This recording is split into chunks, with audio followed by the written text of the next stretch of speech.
Welcome to Emotion Coaching UK's webinar on emotion coaching. My name is Louise Gilbert, and along with my colleagues, Lisette Gus and Janet Rose, we're the co-founders of Emotion Coaching UK. In this webinar, I hope to introduce you to emotion coaching. Emotion coaching is a naturally observed approach to help manage reactions, responses, and reasonings to emotions, both in ourselves and in others. It's all about emotional regulation. I'm going to explain a little bit about why we need emotion coaching, what it is and what it's not, and how to do emotion coaching. I'll then go on to include information about the website itself, where you can read more about emotion coaching, you can find out about training opportunities and access free downloadable resources and newsletters. You can also contact us directly. So let's start our emotion coaching journey. So who needs emotion coaching? We all do, that's the short answer. We are social beings and we need each other. We need to feel seen, appreciated and cared for from the cradle to the grave. Emotion coaching helps adults to support children to feel seen, safe, soothed and secure. It's about helping children to understand the different emotions they feel, why they occur and how to handle them. Behaviour is all about emotional regulation. So let's have a quick look at behaviour and what guides our behaviour. Behaviours are a communication of our emotions. We often look at our behaviours but are maybe less aware of the emotions that are informing our behaviours. It's through our relationships with others that we learn to understand, express and regulate our own emotions. It's also about the experiences and environments that we find ourselves in that shape how we learn to engage with others, what kind of behaviours are acceptable and not, and how we communicate our needs. So, emotions matter, but what are emotions? There's much discussion amongst the scientists about emotions and feelings and whether they are learnt or are they actually part of something that makes us human. And I think this discussion will go on and on. However, most scientists now believe there are 6 primary emotions that are hardwired. By that I mean we all have them. However, how we express them in our behaviour, that may vary, and that might be the effect of culture and it might be the effect of context. These emotions help to inform our decision making and responses and reactions, our behaviours to what is going on around. They are there to support our survival. And if you look at that list, you can notice that 5 of them actually can be difficult emotions to manage, to deal with, to respond to. And there's a reason for that. These emotions are there to help make quick decisions. If we are being threatened and our life is at risk, whether it's real or perceived, fear helps to suggest to the brain the type of action that needs to be taken. The emotion also, when registered, sets off bodily changes to help us to adapt our behaviour to respond. And our response usually is through either running away or turning round to face the fear and fight. So they're most important for survival. So how do we learn how to behave and how do we learn the behaviours that we show? We learn how to behave from significant others By those I mean our parents and carers, our family, and other adults that are important in our lives. We also learn through trial and error. We learn through repetition, and we learn from our experiences and our environments. But we have a priority of feeling safe and secure over learning. This means only when you feel safe and secure in your environment, in your relationships, in your experiences, are you able to focus on things other than survival.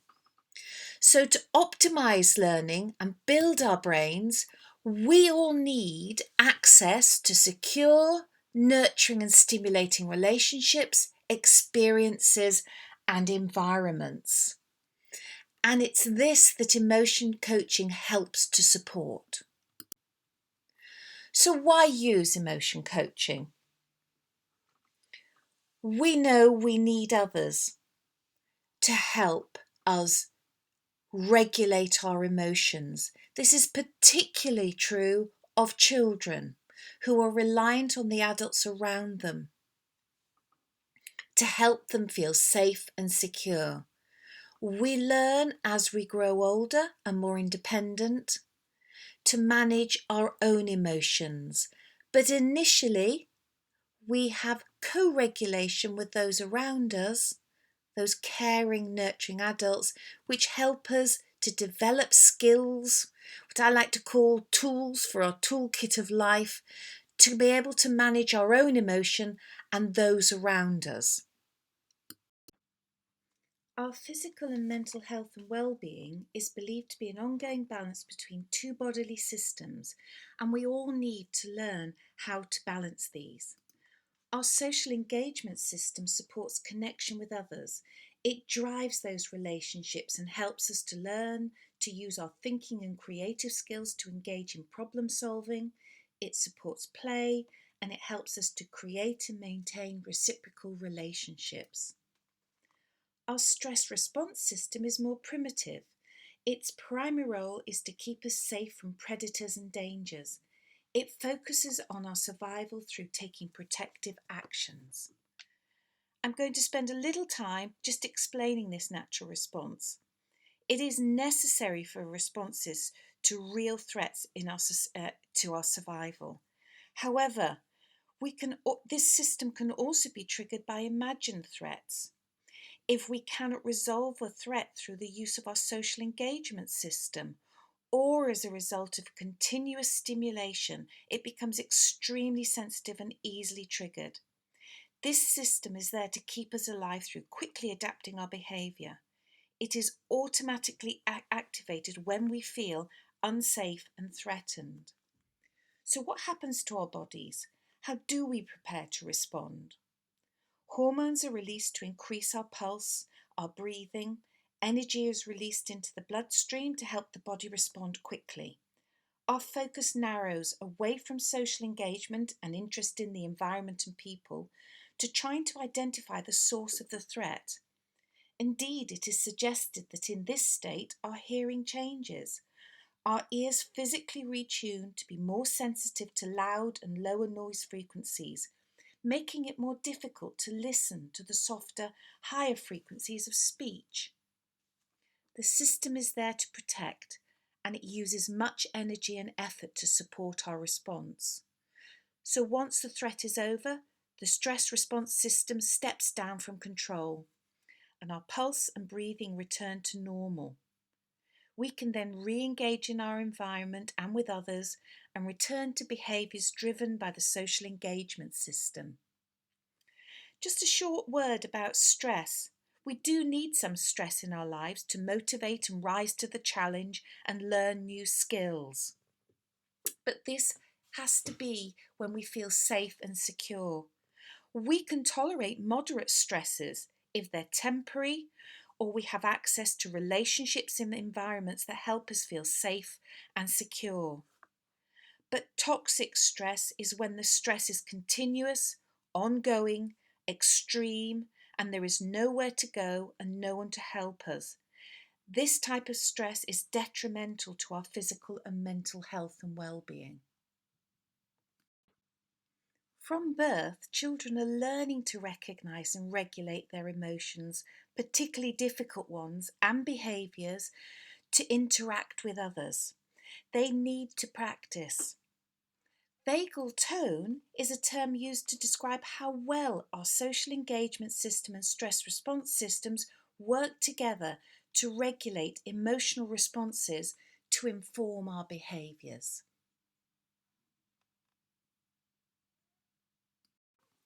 Vagal tone is partly genetic, but it's also a result of our ongoing relationships, experience, and environments in our lives. And those with good vagal tone, researchers identified that they have better emotional balance, clear thinking, improved attention, more efficient immune systems, and greater resilience as a result of their vagal tone. These are all qualities I think we would want everyone to have. Emotion coaching helps to develop vagal tone. It works with and not against our social engagement and stress response system, supporting the development of emotional regulation. It's because emotion coaching helps children to understand the different emotions they experience, why they occur, and how to handle them. So, how to manage, how to balance social engagement and handle their stress response in order to respond appropriately and then calm down. John Gottman carried out research into parenting. He identified a group of parents called which he labelled emotion coaching parents. The children of emotion coaching parents were better able to control their impulses, delay gratification and self-soothe when they were upset, and pay attention. As a result, emotion coaching children achieved more academically in school. They had more friendships and were more popular. They seemed to have fewer behavioural problems and less infections. They also seemed to be more emotionally stable and more resilient when faced with a threat or adversity.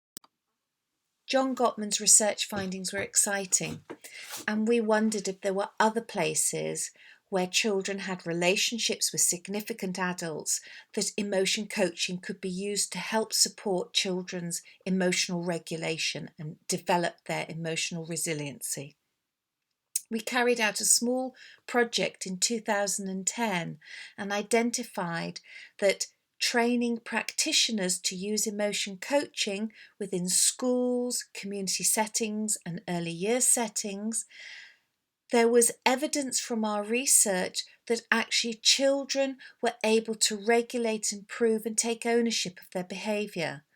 They were able to calm down and better understand emotions.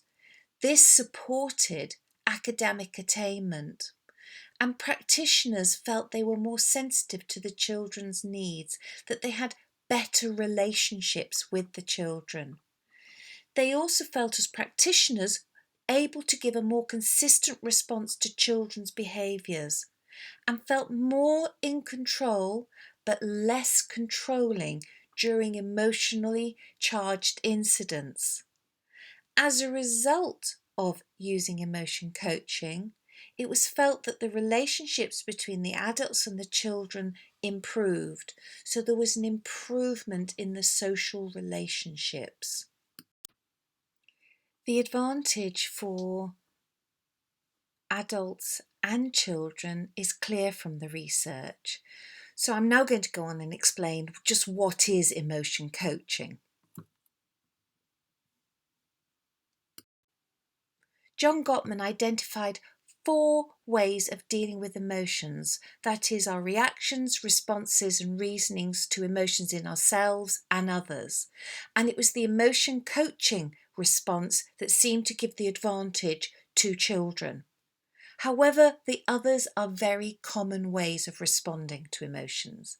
Emotion dismissing is where we try to ignore the emotion, cover it up, we're uncomfortable with that emotion. So, for example, if you've hurt yourself or are upset, we might say, oh, don't worry, it's nothing to worry about, here, have a biscuit. So we're trying to dismiss and move the child on. Emotion disapprovings actually thinks emotions are a sign of weakness, they shouldn't be given attention, they need to be ignored and really shouldn't be felt. So very much a disciplinarian approach to dealing with emotions and emotional regulation. The laissez-faire or permissive approach to emotions is these adults are very aware emotions can be difficult, uncomfortable. They can really empathise with the child. However, they don't really know what to do with the emotions. So although they can understand when a child's experienced, the child isn't able to get any guidance.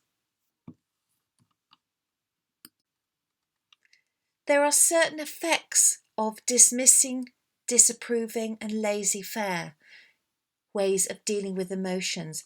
They may seem to work in the short term, but longer term, the child is not helped to recognise the different emotions and how they feel, to label them. They aren't given an opportunity to understand why they occur, or have an opportunity to learn how to self-regulate and to problem solve. So how is an emotion coaching approach different? Emotion coaching supports the child to manage the emotions they are experiencing in that moment. It recognises that all emotions are acceptable, however, not all behaviours are. Emotion coaching helps the child to understand the different emotions they experience, why they occur, and how to handle them. John Gottman identified 5 elements to emotion coaching, and we've translated these into 4 steps, as you can see from the slide. Step 1 is all about you recognising the emotions the child is feeling and empathising with them, showing them that you understand. And you may show this in your response through your gestures, through your look, through perhaps appropriate touch. Seeing, and what you're saying to the child there is you're seeing them and not just focusing on their behaviours. Step 2 is about validating these emotions, showing them that you know, because we communicate with others through verbal and non-verbal language. And as we get older, we use language more and more. If you're experiencing unpleasant, intense emotions and feelings and you don't know what they are or you cannot share them, it can make the experience far more scary. In labelling the emotions, you are helping the child to learn how to verbally express their feelings and needs. So by saying, I can see, you seem angry, I understand, you seem upset, it helps the child to link a word to what it is they are feeling. Steps 1 and step 2 help the child, they support the child to calm in being empathetic and showing you care through your approach and through your language and through your response. This helps to trigger the child's vagus. This helps to calm the stress response and to help reconnect with their social engagement system. Step 3 is all about helping the child to learn what is and what is not acceptable behaviour. It isn't always needed, but as I said before, all emotions are acceptable, but not all behaviours are. In this step, you're trying to show positively what is the acceptable behaviour, to show there are alternatives. And in step 4, it's all about problem solving with the child. It's about helping them to build their toolkits for life. It's about helping the child to understand just what happened to them and exploring the why and what could be done differently next time. In this stage, it's about developing alternative behaviours to give them more tools, perhaps more appropriate tools for their toolkit for life, so that when they experience they have that experience again, they have alternatives, different ways. It's about empowering that child to problem solve and handle the emotions themselves. So emotion coaching is a relational approach. It helps to co-regulate the child in order that they learn to self-regulate. And it involves, as an adult, being aware of the child's emotions and your own. Recognizing emotional times as opportunities for teaching, not for scolding, not for power games, but for opportunities for that child to understand what's going on and help them to respond more effectively. It's about listening empathetically, walking in those shoes of the child and understanding what that child might be feeling at that moment. It's labelling the emotions so the child can give a word to what they are feeling and understand that you see them and what they're experiencing rather than just seeing the behaviour.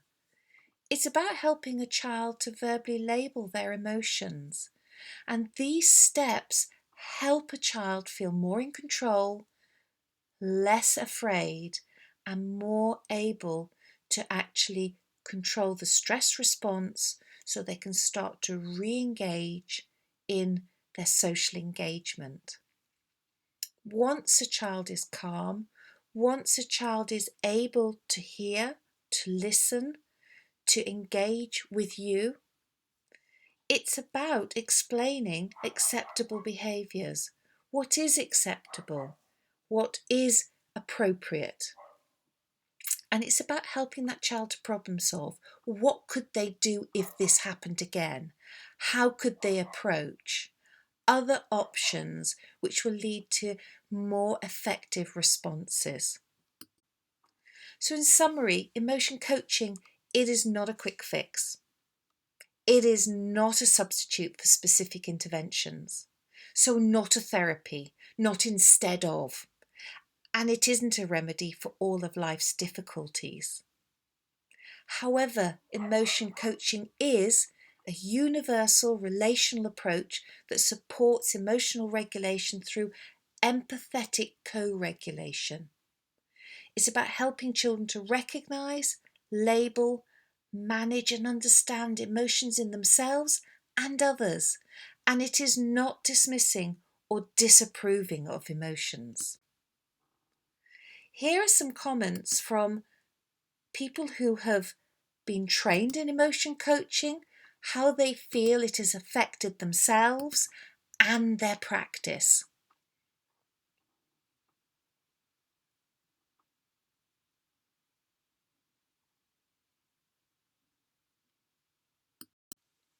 So what are the next steps for you? You may be interested in reading more about emotion coaching or looking at training opportunities, perhaps downloading some free resources or contacting us directly. You can do all of this from our website. We now offer emotion coaching training online. The online training courses vary in length and content and complexity, however, they all include critical current neuroscientific evidence on how best to support children and young people's self-regulation.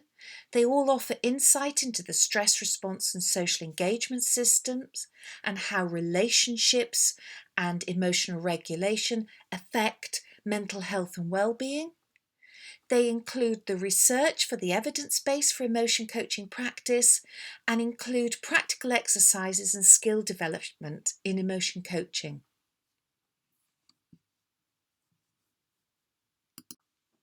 On the website, you can access free resources, which are downloadable. You can read more about emotion coaching. You can look at the newsletters and you can contact us directly. And so some final thoughts. Emotions inform our behaviours. Emotions are the glue and the gunpowder of human social relations. I would suggest emotion coaching makes the glue stronger and the gunpowder less explosive. Thank you so much for listening.